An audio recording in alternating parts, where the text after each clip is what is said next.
Hello. I've immigrated twice, really, but it's 4 times if you count Scotland to England and Ontario to Quebec. It's been a pain in the butt, but I'm happy to be here. I brought jobs when I came to America. It took me about 10 years of visa green card, and I now discover I could have just walked over the Rio Grande dressed like Osama bin Laden.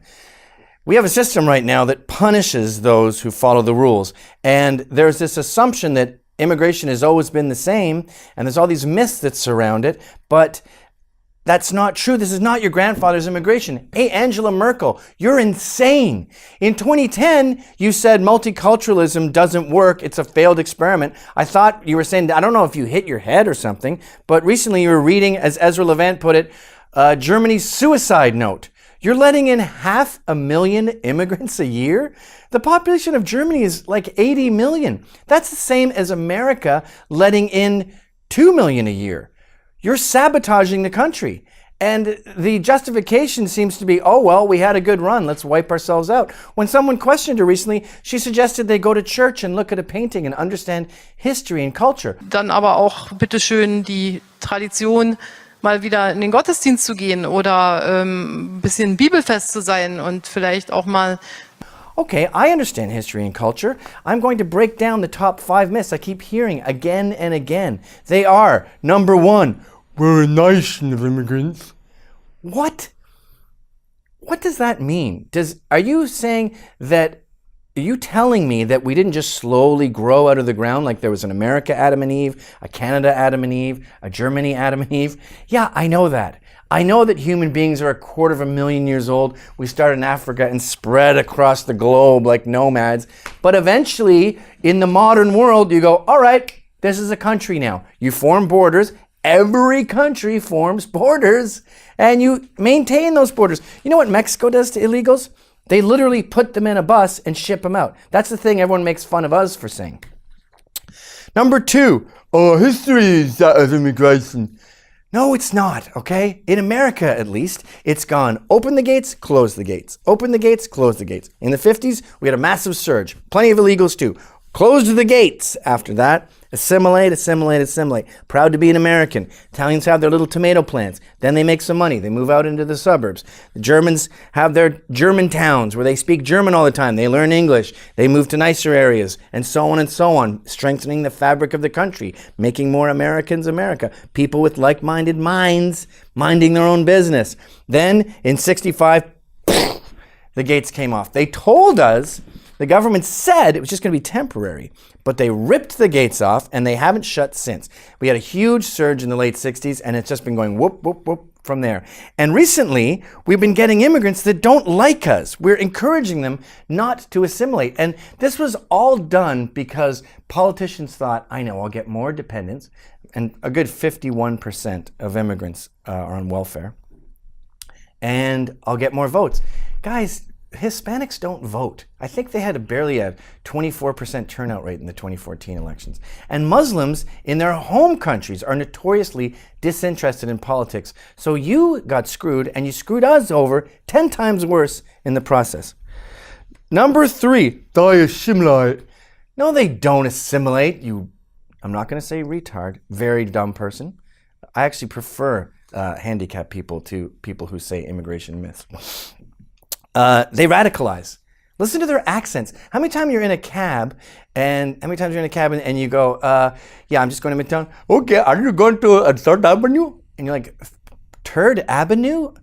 What are you talking about? And he'll go, I'll inevitably ask, how long have you been here, by the way? Oh, about 35 years. 35 years. If I lived in India for 1 year, I'd be going, oh, ki hal chale yaar, tik tak, pyari ladki. Okay, shukriya, hurafis. They don't like the country. They're not interested in the culture. They live in Little India and Queens. They live in Koreatown. They live in Chinatown. They don't want to become America. So we're now tearing apart the fabric of the country rather than creating a harmony. That's not harmony, that's dissonance. They go to Korean schools. My kids have to learn Spanish in their school, but Spanish kids don't have to learn English. They go to Spanish schools. That's not becoming part of the country. That's building a little secret country of your own. the crime rate got down. No, it doesn't. The crime rate goes up, okay?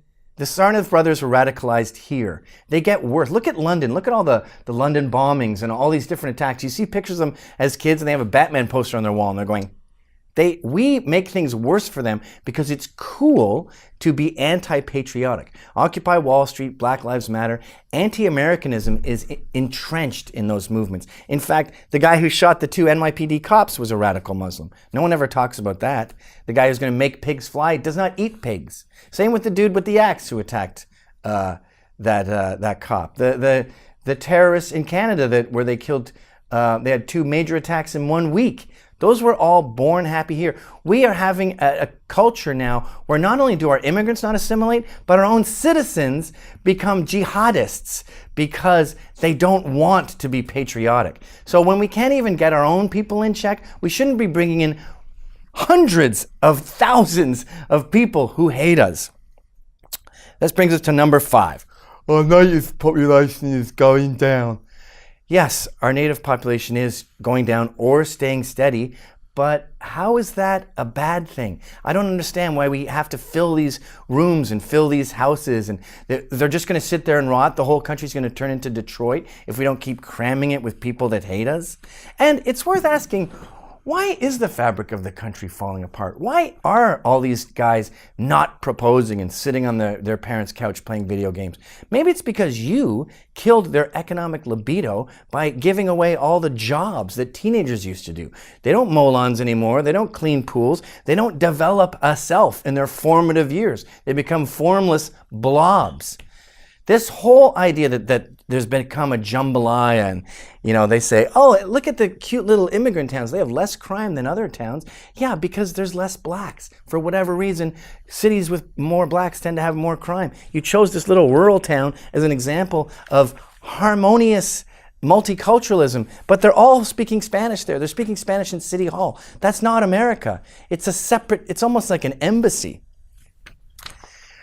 You created conflict when you said you were going to create multiculturalism. The only hope is to close the borders and allow this mess to assimilate, not open the doors wider and let more cram in. That's called suicide. And if you're a lemming and you're happy to say, well, I had a good run and you want to run off the cliff, go bananas, run off that cliff. But don't grab me and pull me down with you. We don't want to join your suicide pact.